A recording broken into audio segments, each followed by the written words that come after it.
Area में गया मैं 11-12 और जब गांव से उस शहर का सफर था, लगभग 10 किलोमीटर का सफर था और रोज सुबह गाड़ी से जाना पड़ता था। जीपे लगती थी सुबह 7 बजे गांव के बाहर और उसमें चढ़ के फिर जिसकी जीप पहले भरती थी वो जीप लेके जाता था और स्कूल कॉलेज जाना होता था। और जिसके पास 10 रुपए टिकट होती थी जाने के और 10 रुपए आने के, लोग 20 रुपए लगते थे।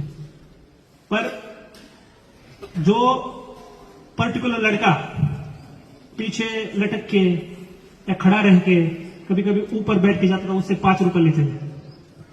तो 90 to 95% टाइम मेरी जो जर्नी रही है लटक के या ऊपर बैठ के रही है।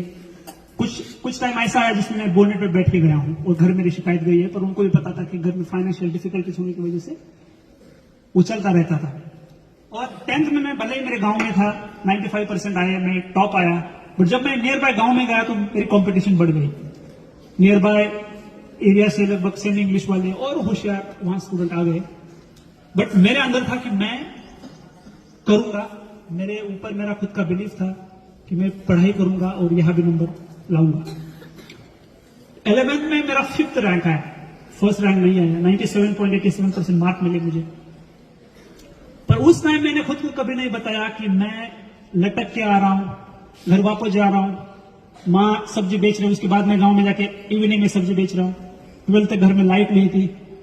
फर्स्ट चाइना मोबाइल आया था, मुझे खुद मोबाइल में, मैं जब ग्रेजुएशन में गया वो भी चाइना सैमसंग वाला। पर ये चीजें मैंने कभी खुद को नहीं बताई कि इस वजह से तरफ इतना आया है। मैंने खुद को बताया कि मैं अगली बार मेहनत करूंगा, ये जो डिफिकल्टी है इसके ऊपर मात करूंगा। जब ऊपर बैठ के जाता था तो 12th में फिजिक्स को रिवाइज करता था।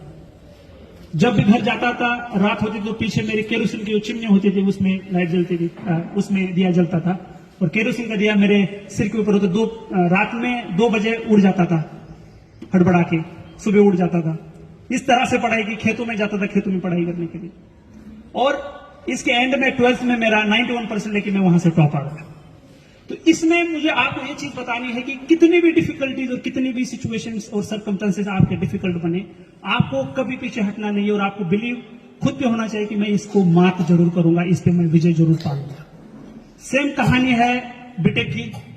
जैसे जैसे आप ऊपर जाते हो कंपटीशन बहुत बढ़ती है, डिफिकल्टीज आपको लगेगी कि ये मैं कर नहीं पाऊंगा, पर खुद को बताना है कि यस यहां भी मैं सक्सेस हुआ। बीटेक में भी 9.5 आउट ऑफ 10 पॉइंटर लेके मैं वन ऑफ द टॉपर्स था। मास्टर्स गया, वहां पूरे ऑल इंडिया लेवल की कंपटीशन होती है, बड़ी बड़ी कंपनीज आती है, वहां प्लेसमेंट मिला 20 लाख का। मुझे आपसे एक चीज कहनी है कि अगर आप मेहनत और लगन के साथ जो भी चीज आप कर रहे हो उसके रिजल्ट के बारे में आप कभी मत सोचिए। आप सोचिए आपकी जर्नी और आपका जो प्रोग्रेस है उसके बारे में सोचिए। और आप मेहनत और लगन से करोगे तो मैं आपको लिख के दूंगा कि one day you will be definitely successful. Being from police, कुछ चीजें हैं जो मैं आपके साथ यहां आया हूं तो आपके साथ शेयर करूंगा। बाकी जो प्रेजेंटेशन थे आपके, वो जो डेमोज थे, मैं उनसे काफी कुछ इंप्रेस हूं। और जिस तरह से ये स्कूल ऑर्गेनाइज कर रहा है, मैं उनको बहुत बधाई देता हूं, क्योंकि वो वाकई बधाई के पात्र है, क्योंकि ये बहुत रेयर चीज है और इससे काफी कुछ इनमें, और जो फ्यूचर में जाके आप देखोगे तो इससे जरूर आप याद करोगे, क्योंकि जो छोटी छोटी चीजें हैं, जैसे 11th से मैं 12th गया था और उसके बाद पूना में फिनोलेक्स कंपनी ने स्पॉन्सर किया हुआ एक रिसर्च एक वीक था, जिसमें एक हफ्ते के लिए गए थे हम पूना। तो वहाँ छोटी छोटी बैटरीज, एलईडीज, ऐसी छोटी छोटी चीजें दी थी और वहाँ मैकेनिक्स के छोटे एक्सपेरिमेंट्स। तो वो चीजें अभी भी मेरे दिमाग में है और इनसे अभी भी मोटिवेट होता हूँ, क्योंकि ये साइंस और ये जो चीजें आपने देखा, ये हमेशा मेरी क्लोज टू हार्ट होती है। इसकी वजह यह है कि पहले जो इसको एक्सपोजर मिला है मेरा, उन चीजों को मैं थैंक यू बोलूंगा।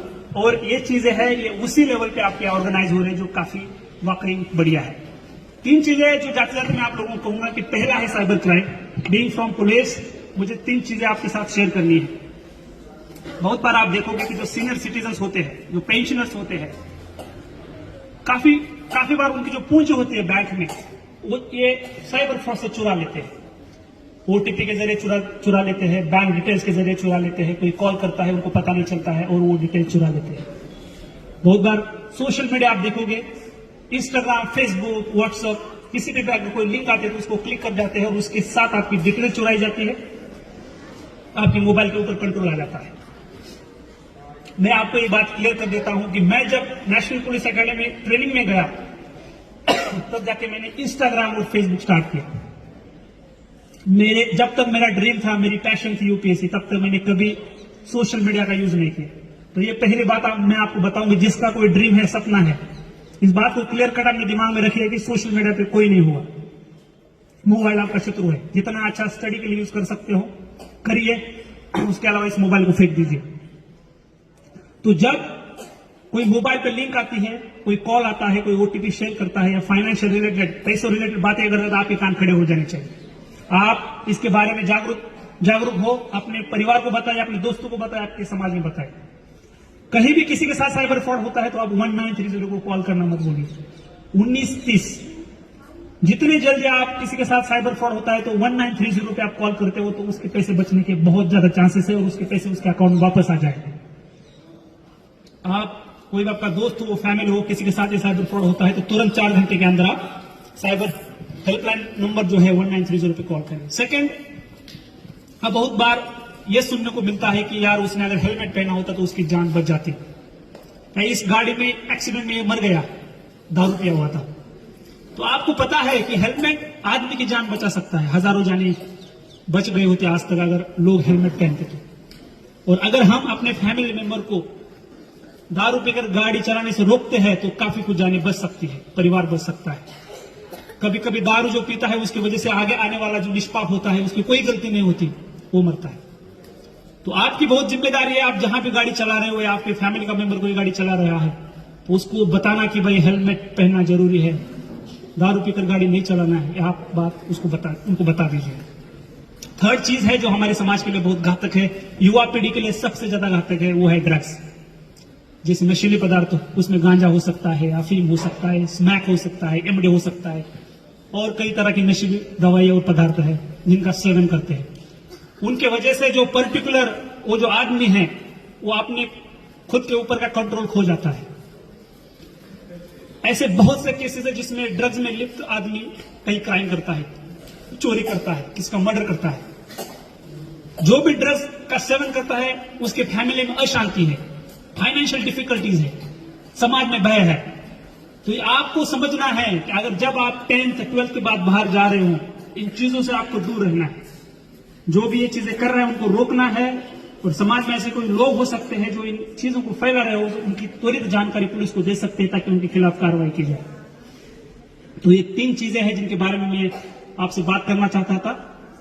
टाइम कमी होने की वजह से मैं मेरी पूरी जर्नी और चीजें आपके साथ साझा नहीं कर सका। बट यस, मैंने आपके बहुत सारे डेमोज देखे और वो देख के मुझे मैं बहुत हैप्पी हूं और ये बहुत अच्छी चीज है। और मैं इसके लिए पूरे कॉलेज की जो फैकल्टीज है और जो प्रशासन है उनको बहुत बहुत धन्यवाद देता हूं।